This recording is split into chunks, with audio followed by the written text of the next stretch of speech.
do it for me. I do a weekly podcast.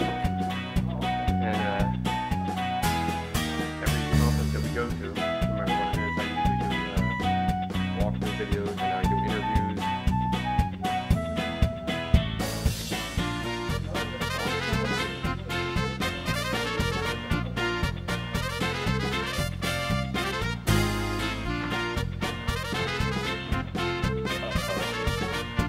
Oh, don't try and hide. I'm totally getting you guys in the video.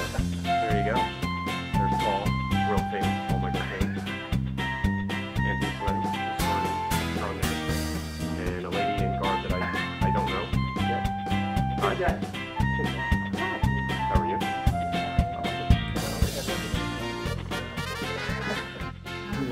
Yeah, it's a lapel mic.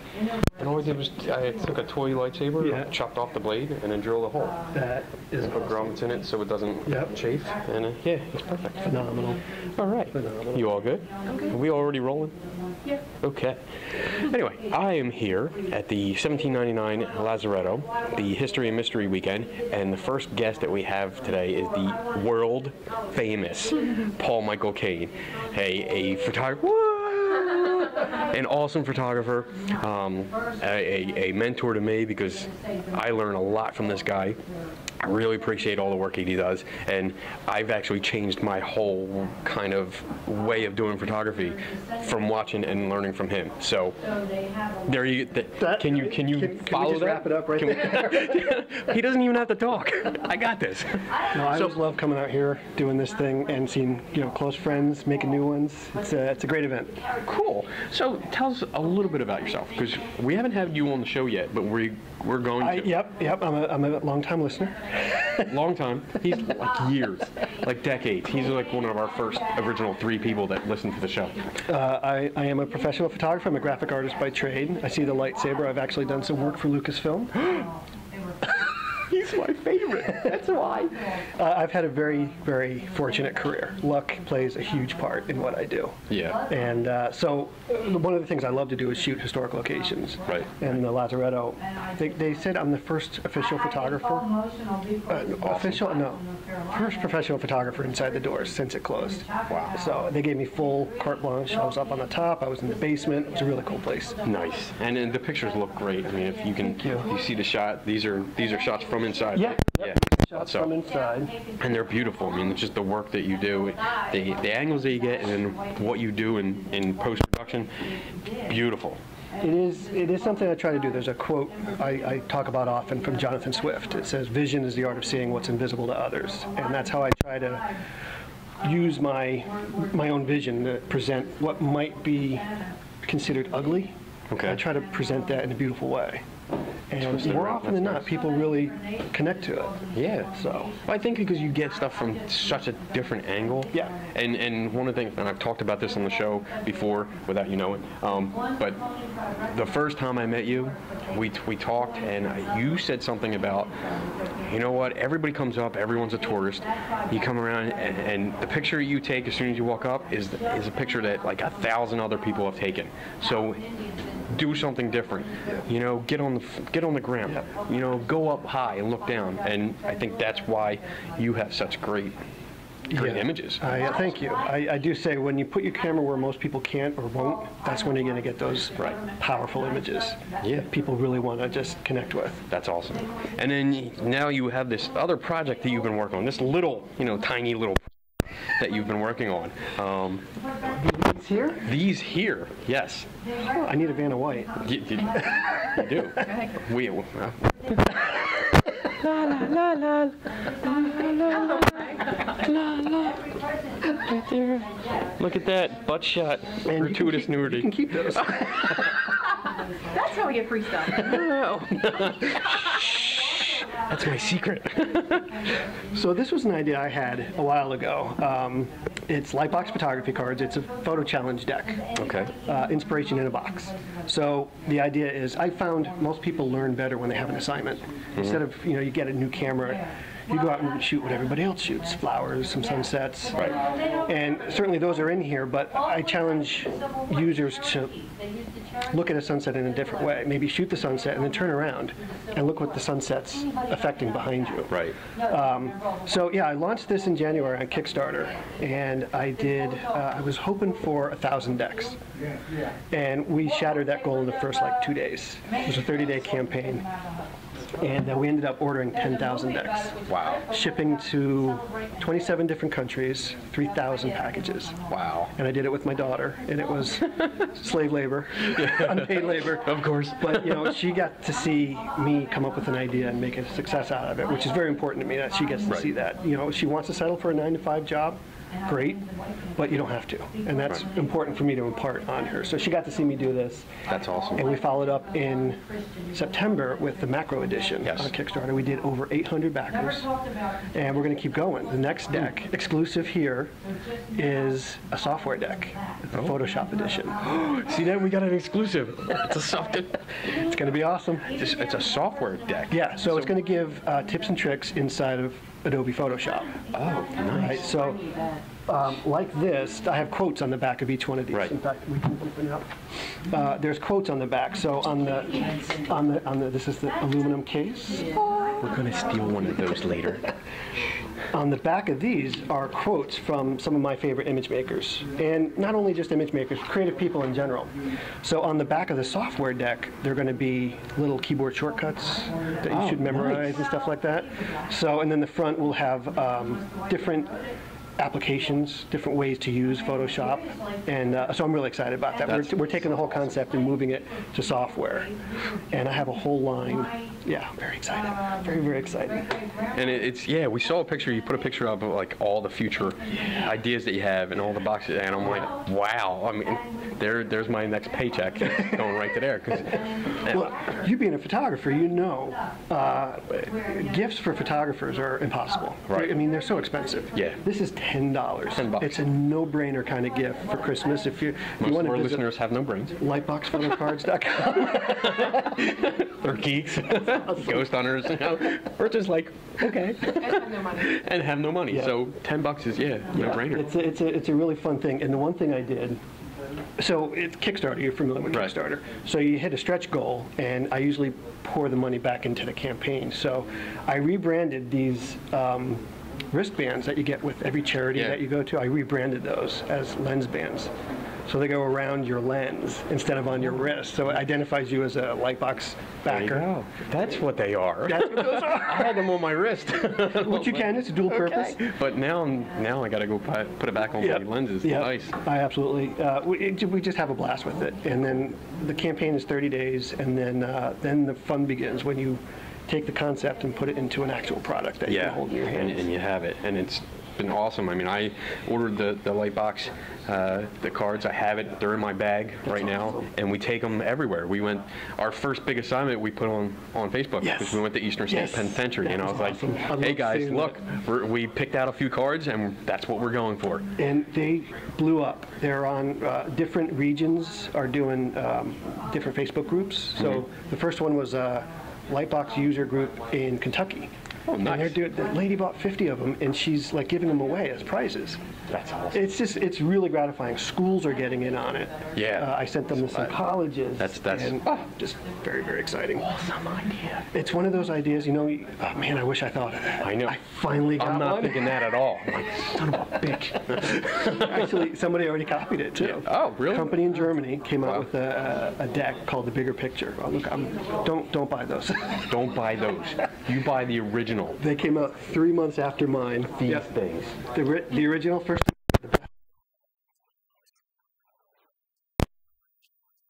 Oh yeah.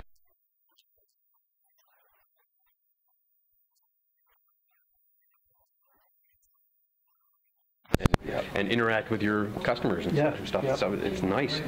Awesome. And the feedback has been phenomenal. We have some military people here and soldiers who come home and are looking for something to do. I've gotten emails from them that said, this is getting me back into photography. It's giving me something to do. It's giving me a creative outlet. I'm like, holy cow, that just feels really, really good. Awesome. So you're an inspiration too. And you have been. You really have been. That's awesome. And you're still humble, which is nice. I mean, unlike me, who's a narcissist, you know, I go crazy with it. Paul, you've always been just a nice, humble kind of guy and just always helpful. So I appreciate it. And awesome. Thank you so much for talking to us. And absolutely. Great. Buy the deck. Buy the Lightbox photography cars. Buy everything that you see here. The Zani. Oh, the Kanzari cards. I have a deck of those. I do have that, and a recent picture I posted had them on the shelf because they're always on the shelf. And it was funny because, like, I think one of the first comments was you going, "Hey, I see my cards back there." But those are cool. Very good artwork. The photography on these are awesome. And this is your playing cards. It's a traditional deck of cards. Yes, with all of your photography. Yeah, and the back design actually won a design competition from Bicycle, the United States Playing Card Company. So that blew me away. Woo. So you got a lot of stuff going on, and so much more to come. Yep. Awesome. So we look for more from you. And how can people get in touch with you if they want to?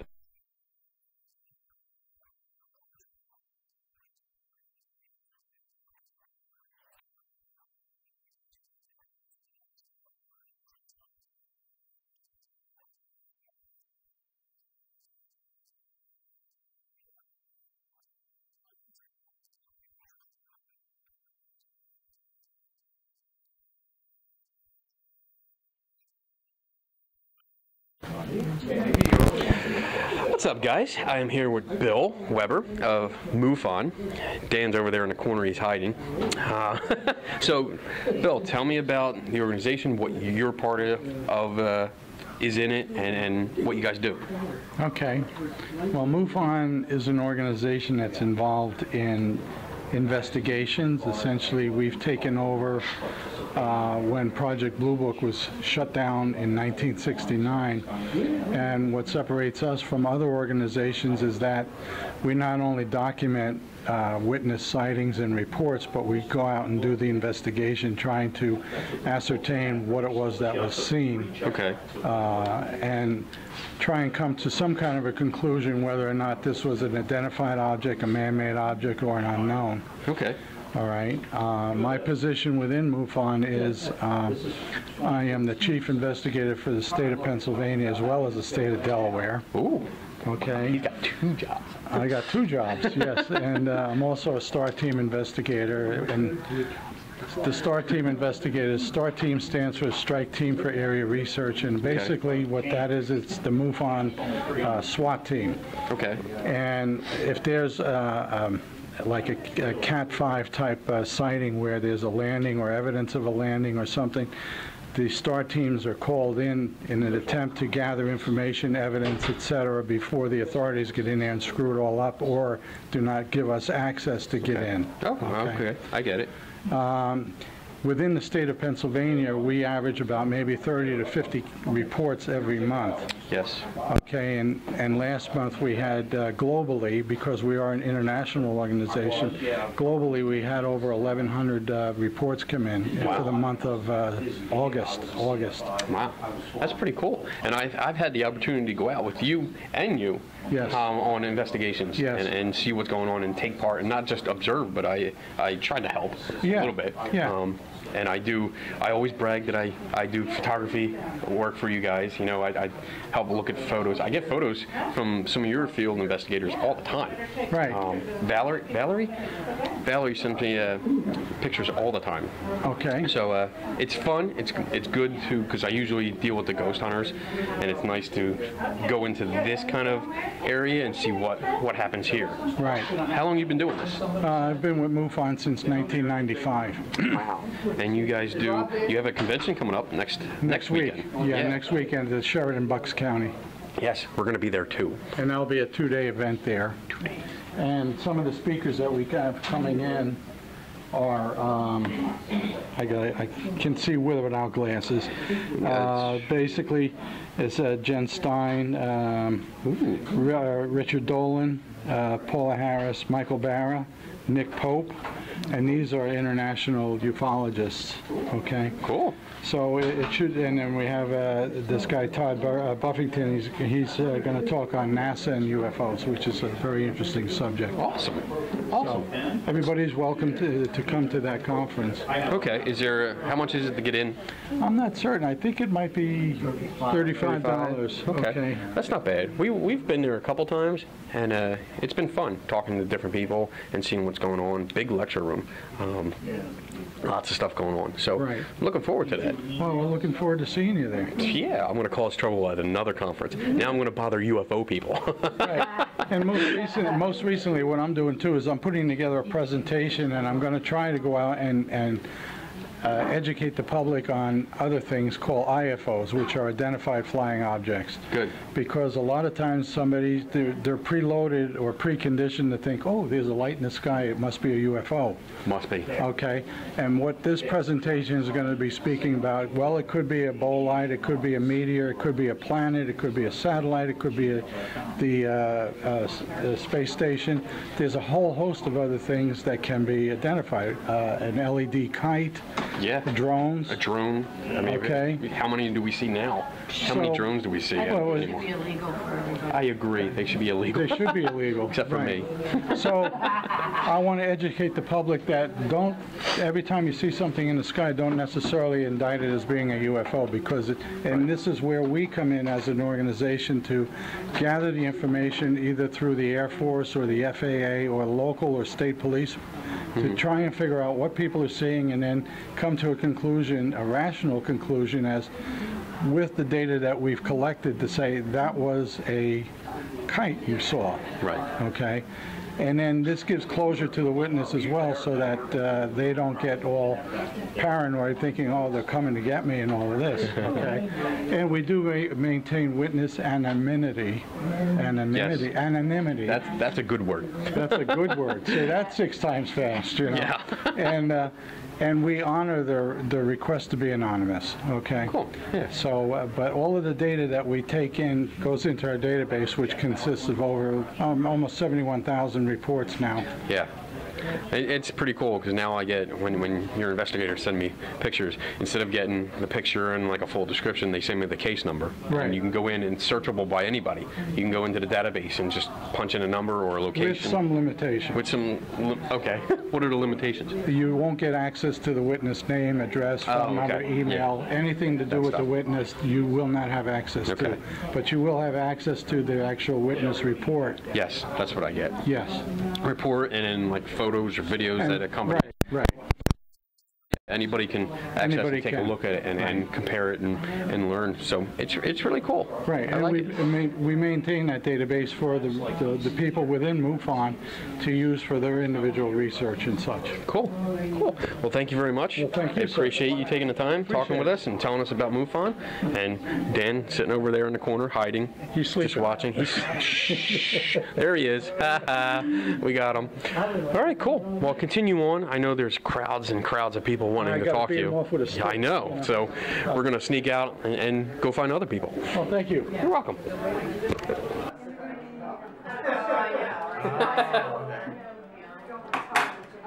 Yay! Turn it around. So what I tell my clients is I get by with the feelings and pick up on things that doesn't necessarily mean it's going to happen. It's just what's out there in the universe. It could possibly come. That's all I'm saying. But this one here is telling you to open up your, I'm going to say your front shop, whatever chakras are, the energy points involved. And just open up that chakra to, like it's just these points of energy. That's all it's saying. I'm sorry. Did I say something? Oh, okay. Okay, well, that makes me feel better. That's all that part is saying. Very nice. All right, I'm here with Dr. Lou, and he's from the Rockwood Mansion. He's going to tell us a little bit about himself and what he does with the mansion. Well, my name is Dr. Lou, and I've been working with Rockwood Mansion for 10 years now as a paranormal investigator and tour guide. We do tours, paranormal tours out of the mansion. It's quite haunted. The original mansion was built back in 1855, and the money that we raise goes towards preservation of the facility, and there's a lot of that to be done. Cool. We also have a radio show called Parallel Worlds on blogtalkradio.com, and we deal with ghosts, UFOs, any type of mysteries. So if you have an organization that's looking to get a little airtime, free time, let us know, and we'll be glad to do that. Awesome. How long have you been with the Rockwood? I've been at Rockwood Mansion for 10 years, but I've been a paranormal investigator for over 25. Oh, wow. Wow. So you've been doing a lot of cases? I did a lot of stuff down Fort Delaware, Fort Mifflin. We love Rockwood. Fort Mifflin. Got involved in it when I was younger. I had a ghostly experience happen to me when I was about 8 years old, and I kind of got involved in I ended up working at a haunted hospital, a haunted retail store, and then another haunted retail store down here in Delaware when I first moved down here. Cool. You've been doing it ever since, huh? Ever since. Nice. And it looks like you're wearing a MUFON hat, too. Are you part of those guys? Part of the MUFON organization for the last 3 years, yeah. These guys have been brothers in arms. Oh, my God. So you're associated with Bill and Dan back here? Holy crap. Yes. How long have you been a MUFON member? 3 years. 3 years? You like it? Yeah, I enjoy it. I enjoy the scientific investigation. There's a lot of things about paranormal that people can scathe. Oh, really? Ask him when is he going to take his test. When are you going to take your test? Soon. Soon, Bill. This is not your interview. Go away. But I had a UFO experience when I was about 14 years old, and I have 30 minutes worth of missing time that I still haven't been able to explain. So with that, it's kind of led me on to be involved in abduction cases. Cool. We had a small cabin up in Pennsylvania in Bedford, and that's where the incident took place, and I feel it's taken place several other times since that period of time. Wow. So have you gotten the MUFON guys to go up there?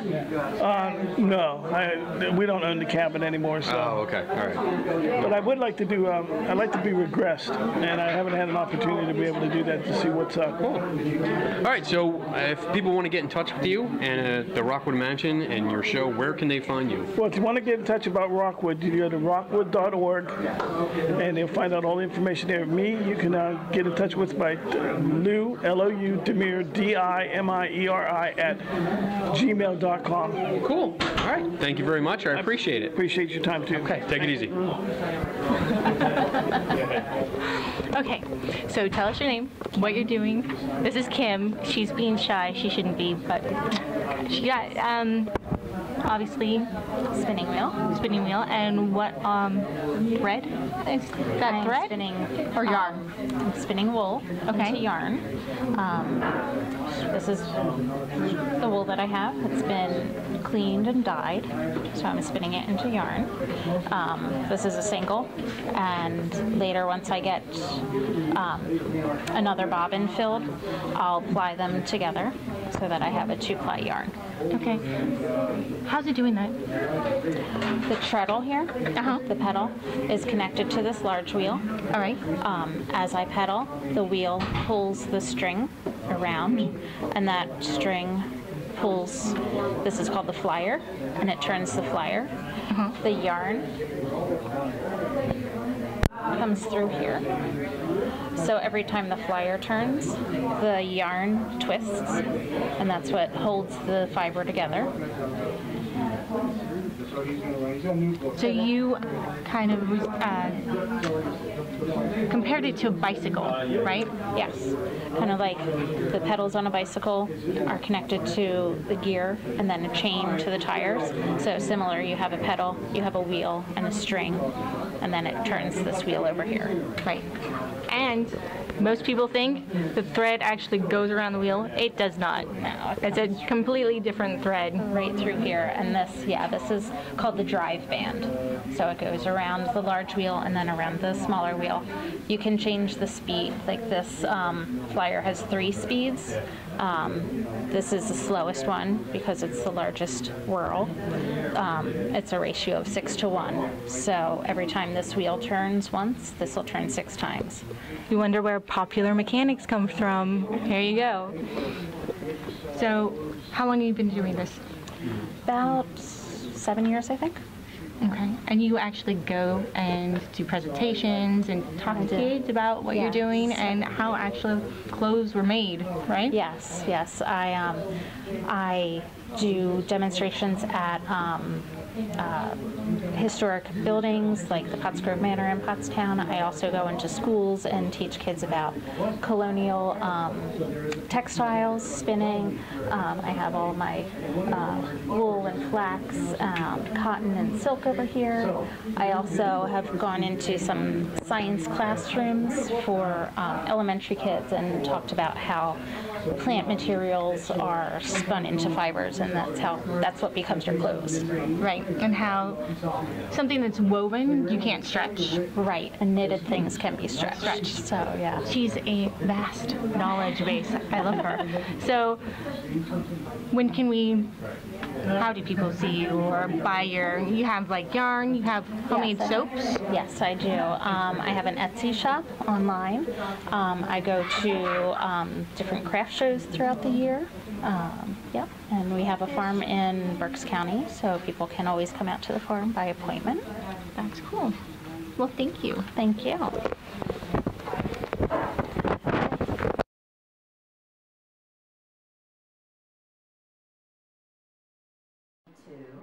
And I found this letterhead, I pulled it out, and there you go. That was on the corner of the letterhead, and it said pilot number 105.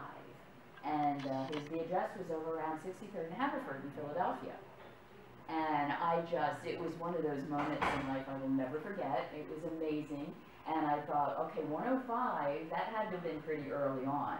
And pretty soon I discovered that would make him the first licensed African-American pilot, possibly the first black pilot in the world. Because the FAI licenses were the only ones issued back then. It was the Wright brothers in 1903 were the first powered flights that we know of. And in 1911, it was when they started issuing the FAI licenses. That's Fédération Aéronautique Internationale. Rob can help me with all this, which was called the FAI licenses for short. And they were several countries around the world got together. It was based in France, and the Aero Club of the United States issued these licenses in this country. And Uncle Emily was 105, one of the very first. I'll show you. And they're generating more reports. Okay? So, continuing education. All right. We do continuing education, and it's field investigator training, and these are certified field investigators. Typically it's done by the state director or by myself within a particular state. And what we do is I'll take a topic that's, excuse me, that means something in the field of investigation, and we'll delve into it in more detail, like photography or Freedom of Information Act, how do you file one, okay, and so on and so forth. They have field investigator trainings that run at our international symposium, and of course we have field investigator training at our state conferences as well. So when I go through, if you can't figure out what's going on, you call a professional, call a photographer, call me, get in touch with me and I'll help you out. Call Paul Michael Kane, world famous photographer back there.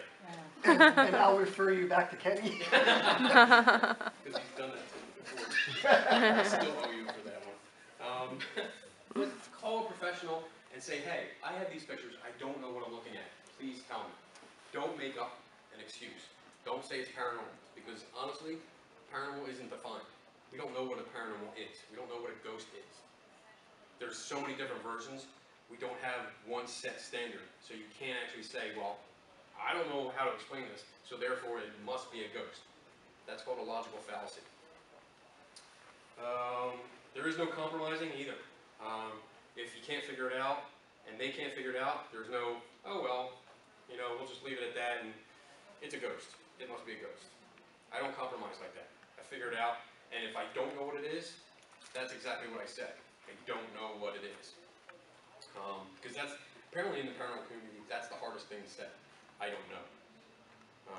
Because if you don't know, then you kind of look like, you don't know what you're doing, so people don't trust you anymore. I get to go to these great historic locations like the one behind us here, or in front of us. Over there. And take pictures of these places as they stand currently. And you guys will get a peek at what the inside of the Lazaretto looks like. These are some of my projects that I've been very fortunate to work on. My first book was Captured, The Ruins of Eastern State Penitentiary. And of course I did the 1799 Lazaretto book you see in the top corner there. I get to go to these amazing places and just experience, oh wow, we have a ghost turning my power. So I get to go to some really cool places, like Fort Mifflin, which is on the other side of the airport, and just spend time there capturing what is American history. It's just a very, very cool. Can everybody see if I stand right here? Is that good? Okay, good. So, it's a very gratifying career. I don't even call it a career. It's a passion of mine. I have other jobs that pay for me to be able to do this kind of stuff. I've done books for Ford. I've done stuff for Lucasfilm. These jobs enable me to pursue my passion, which is American history and capturing some of these great locations. I'm just going to give a shout out to my daughter. The poor thing has been in 4 of my projects, and I keep making her creepy in every single one. I did a book for, we're in New Jersey, called Homestead Hauntings. The stories of ghostly places in New Jersey. And I put her as a ghost on the cover of that book. Poor thing. So a little bit about me. I'm certified Adobe in Photoshop and Lightroom. I'm also a beta tester for Nick software, which is bought by Google, and it's some really cool software. So if you guys are into that kind of thing, do check it out. It's very cool stuff. I've been beta testing with Nick, seriously, for a number of years, and